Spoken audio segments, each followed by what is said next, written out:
इस कार्यक्रम के पुण्यार्जक परिवार हैं सौभाग्य कोहिनूर, श्रीमान संजय जैन, श्रीमती ममता जैन, परिवार ग्रेटर कैलाश दिल्ली। सौभाग्य भक्त श्रीमान विजेंद्र जैन, श्रीमती निर्मल जैन, परिवार गुरुग्राम। सौभाग्य भक्त श्री मनीष गोधा, श्रीमती सपना गोधा, गोधा एस्टेट इंदौर। सौभाग्य भक्त श्रीमती कुंती देवी जैन, श्री राजीव जैन, श्रीमती मीनाक्षी जैन, कावेरी जैन, उदय जैन, सिविल लाइंस परिवार दिल्ली। सौभाग्य भक्त Shri Amit Jain, CA, Shrimati Anshul Jain, Anshika Jain, Anuttar Jain, Green Park परिवार दिल्ली। सौभाग्य भक्त श्री राजीव जैन, श्रीमती साक्षी जैन, श्री आयुष, श्रीमती दिशा अगाड़िया, श्री नमन जैन, श्रीमती ईशा जैन, परिवार गुड़गांव। सौभाग्य भक्त श्री आलोक जैन, श्रीमती पायल जैन, कनिष्का जैन, शौर्य जैन, परिवार भजनपुरा दिल्ली। अनुभव अभी आप लोगों ने रक्षाबंधन का त्योहार मनाया। आज हमारे यहाँ पर जैन धर्म में अनेकों अनेक त्योहार आते हैं, जैसे कि दिवाली आती है, होली आती है, दशहरा आता है, गणेश चतुर्थी आती है और अन्य अन्य बहुत सारे त्योहार आपके जीवन में आते हैं और आप उनको मनाने का प्रयास करें। लेकिन संपूर्ण त्योहारों में, संपूर्ण फेस्टिवल में, संपूर्ण मंगल उत्साह में एकमात्र ऐसा त्योहार है, एकमात्र ऐसा त्योहार है जिसमें कहा गया बंधन। क्या कहा गया? रक्षा बंधन। कि बंधन होते हुए भी ये त्योहार है, बंधन होने के बाद में लोग खुशी खुशी इसको मना रहे हैं, क्योंकि यहां पर बंधन किसका है? रक्षा का। बंधन किसका है? रक्षा का बंधन है, अर्थात देव शास्त्र गुरु की, साधर्मी भाई की रक्षा करना, उसका बंधन कर रहा है, उसका नियम कर रहा है। इसलिए क्या कहा गया? इसको रक्षा बंधन कहा गया। रक्षाबंधन में सबसे पहले क्या होता है बताइए मुझे आप। रक्षाबंधन में पहले सबसे पहले तिलक लगाया जाता है। तिलक लगाने के बाद, अरे सारा मुझसे ही बुलवाओगे क्या आप लोग? रक्षाबंधन में सबसे पहले तिलक लगाया जाता है। तिलक लगाने के बाद रक्षा सूत्र बांधा जाता है। उसके बाद में मुंह मीठा कराया जाता है। उसके बाद में आरती कराई जाती है। उसके बाद में अब लोग बोले, अब आए मेन बात पे आप। क्या हुआ? पहले चंदन लगाया जाता है, फिर मौली बांधी जाती है, फिर मिठाई खिलाई जाती है, फिर तिलक टीका आदि करके आरती आदि करते हैं और उसके बाद महाराज जी अब आए मेन बात पे, फिर लेन देन की बात होती है। क्या होता है? अभी तक तो बात ऐसी चल रही थी, उसके बाद में लेन देन की बात होती है और उसके बाद में जो चीज चालू हुई थी बंधन से, वह हो जाती है समाप्त बंधन पर। कैसे? बंधन से चालू होती है और चरण बंधन पर समाप्त हो जाती है। कि बहन के बंधन कौन करता है? चरण बंधन कौन करता है? भाई लोग, भतीजे लोग क्या करते हैं? चरण बंधन करते हैं। कि जो बंधन से त्योहार चालू होता है वह चरण बंधन पर जाकर समाप्त हो जाता है। इसका नाम ही रक्षाबंधन होता है। और आज रक्षाबंधन के प्रसंग पर बहुत सारे उत्सव का दिन है। विष्णु कुमार आदि 700 मुनिराज की रक्षा हो। आप सभी जानते हैं कि जो रक्षाबंधन त्योहार चालू हुआ, यह जैन धर्म की देन है। वैसे तो हमारे यहां पर नित्य प्रति रोज कोई ना कोई त्योहार आता है। जब चतुर्थी आती है तो लोग क्या मनाते हैं? गणेश चतुर्थी। जब दूज आती है तो लोग क्या मनाते हैं? भैया दूज। अष्टमी आती है तो लोग क्या मनाते हैं? जन्माष्टमी मनाते हैं। छठ आती है तो लोग क्या मनाते हैं? चंदन छठ को मनाते हैं। सप्तमी आती है तो लोग क्या मनाते हैं? मुकुट सप्तमी को मनाते हैं। नवमी आती है तो लोग क्या मनाते हैं? रामनवमी को मनाते हैं। दसवीं आती है तो लोग क्या मनाते हैं? दशहरा को मनाते हैं। एकादशी आती है तो लोग क्या मनाते हैं? 11 को मनाते हैं। और 12 आती है तो लोग कांजी 12 को मनाते हैं। और जब 14 आती है तो जैन समाज के लोग अनंत चतुर्दशी को मनाते हैं। और जब अमावस्या आती है तो लोग भगवान महावीर स्वामी का निर्वाण कल्याणक मनाते हैं। अर्थात 1 से लेके 15 तक पूनम अमावस्या तक रोज त्योहार है, हर दिन त्योहार है।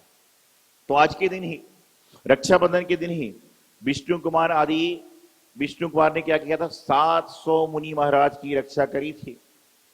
आप सब जानते हैं, कथा को जानते हैं, बताने की आवश्यकता नहीं है कि 700 मुनियों की रक्षा करी थी। उसके प्रतीक हम लोग 700 श्रीफल अर्पण करते हैं। क्यों करते हैं? कि हे विष्णु कुमार मुनि, आप धन्य धन्य हैं जिन्होंने 700 मुनियों को, जब वहां पर क्या हो रहा था, जब उसने क्या कहा, राजा जब अत्याचार पर उतर गया था, तो आप सभी जानते हैं कि वामन का भेष बनाकर पहुंचे। दोनों प्रकार की बात आती है, कहीं कहीं आता है कि भेष नहीं बनाया, और कहीं कहीं दोनों बात आती हैं। शास्त्रों में अलग तरह की उदंती पाई जाती है। और क्या कहा कि मुझे कितनी जगह चाहिए? कितनी जगह चाहिए? 3 पग जगह चाहिए। बोले ले लो। क्या कहा? ले लो। और लेने के बाद क्या किया? 1 पग यहां रखा, दूसरा सबसे आगे पर्वत पर रखा, और उसके बाद बोले तीसरा पैर कहां रखूं? उससे ही काम। ऐसे महामुनियों की रक्षा करी। और आज उस दिन के वास्ते प्रत्येक दिन, रक्षाबंधन के दिन आहार का बहुत बड़ा महत्व होता है। लोग दूर दूर से आते हैं, मुनियों को आहार देते हैं, आहार कराते हैं, और आहार के बाद में शेषान्न ग्रहण करते हैं कि हमारा जीवन रक्षाबंधन के दिन मुनियों को आहार देकर संपन्न हुआ। और आज के दिन ही जो हमारे गुरुदेव हैं आचार्य श्री सिद्धांत सागर जी महाराज, बहुतों ने दर्शन कर रखे, उनका आचार्य पदारोहण दिवस भी है। अर्थात 1993 रक्षाबंधन के दिन ब्यावर राजस्थान में गुरुदेव आचार्य सिद्धांत सागर जी महाराज आचार्य पद पर प्रतिष्ठित हुए थे। और उसके बाद आज लगभग कितने साल हो गए? 29 साल खत्म हो गए, 30वां साल प्रारंभ हो गया। हमारे संघ में कई साधु की उम्र 30 साल की नहीं है, जितने साल उनको आचार्य बन के हो गए। और उन्होंने 30 अपने साधु जीवन में मुझ जैसे 1, 2, 3, 10, 20, 50, 100 नहीं, अपितु लगभग 130 लोगों को दीक्षित किया है। ऐसे गुरुदेव आचार्य सिद्धांत सागर जी महाराज 130 लोगों को दीक्षित किया है। बताइए आप, मात्र 56 वर्ष की उम्र है उनकी, उसमें 130 लोगों को दीक्षित किया है। और 56 वर्ष की उम्र में उनके मुनि दीक्षा में, आचार्य पद में, साधु जीवन में लगभग 37-38 साल निकल गए। विचार करिए, जैसे महान गुरुदेव आचार्य सिद्धांत सागर जी महाराज, जिन्होंने, मैं भी आपके जैसे वहां बैठा करता था, कंकड़ जैसा मैं वहां पड़ा था, वहां से उठाकर उन्होंने मुझे पत्थर बनाया, और पत्थर ऐसा बनाया कि हम भी पत्थर को पाषाण बनाने का प्रयास कर रहे हैं। ये आचार्य गुरुदेव सिद्धांत सागर जी की महिमा। तो आज त्रिसंयोग है, रक्षाबंधन भी है, 700 मुनिराज की उपसर्ग दूर होने का दिन है, गुरुदेव आचार्य सिद्धांत सागर जी महाराज का आचार्य पदारोहण दिवस भी है।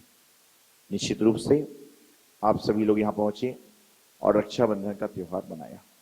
लेकिन मैं आप सबसे कहना चाहता हूं, आज आपने क्या किया मुझे नहीं मालूम, लेकिन अगले बार से जब भी रक्षाबंधन का त्योहार आए तो सबसे पहली राखी आपकी निकलना चाहिए तो भगवान के वहां पर लगे, क्योंकि जो राखी पहले देव के पास चली जाती है उनके घर में हमेशा देव की कृपा बनी रहती है, उनके घर में कभी भी कोई समस्या नहीं आती। दूसरी राखी निकले तो कहां पर जाए?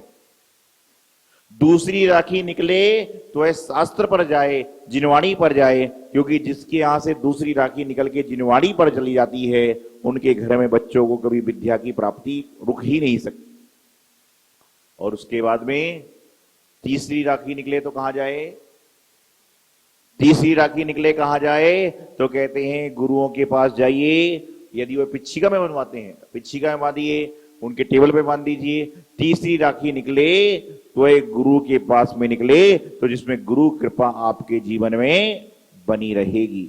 और एक महत्वपूर्ण बात, आप जिनके घर में मुनियों की पुरानी पिच्छिका है, साधुओं की पुरानी पिच्छिका है, उन सभी को परिवार सहित मिलकर उस पिच्छिका में रक्षाबंधन के दिन एक राखी जरूर जरूर बांधना चाहिए, जिसमें कि क्या होगा, आप प्रतीक रूप में रक्षाबंधन बांध। और जब ये 1, 2, 3 राखी आप मंदिर में बांध देते हो, तो उसके बाद में जो बची हुई राखी सारी आपकी हैं, वह सारी की सारी क्या हो जाती हैं, शुद्ध हो जाती हैं, पवित्र हो जाती हैं। और सारा का सारा काम यही करें कि पहला अर्घ्य भगवान के चरणों में, दूसरा अर्घ्य जिनवाणी के चरणों में, तीसरा अर्घ्य गुरु के चरणों में, और उसके बाद में अर्घ्य नहीं है, पहला अर्घ्य देव के चरणों में, दूसरा अर्घ्य सास के चरणों में, तीसरा अर्घ्य गुरु के चरणों में, उसके बाद में अर्घ्य नहीं है। उसके बाद तो है, यहां क्या बोलते हो, अर्घ्यम नृपामति, क्या बोलते हो, अर्घ्यम नृपामति।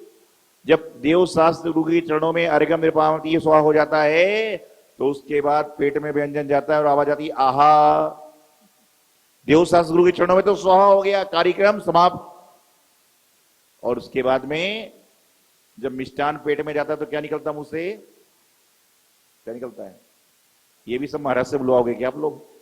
जब मिष्टान पेट में जाएगा तो मुंह से आवाज आती आहा। तो अर्घ्यम में अर्घ्यम नृपामति स्वाहा, वहां पे तो पहले अर्घ्यम नृपामति स्वाहा करो और उसके बाद में मुंह से आहा निकालो, तो आपके जीवन का कल्याण हो जाएगा।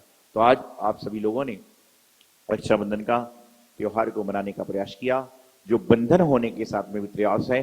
साथ ही साथ में कौन से भगवान का मुखशणक है, कौन से भगवान का मुखशणक होता है, श्री श्रेयांशनाथ भगवान का।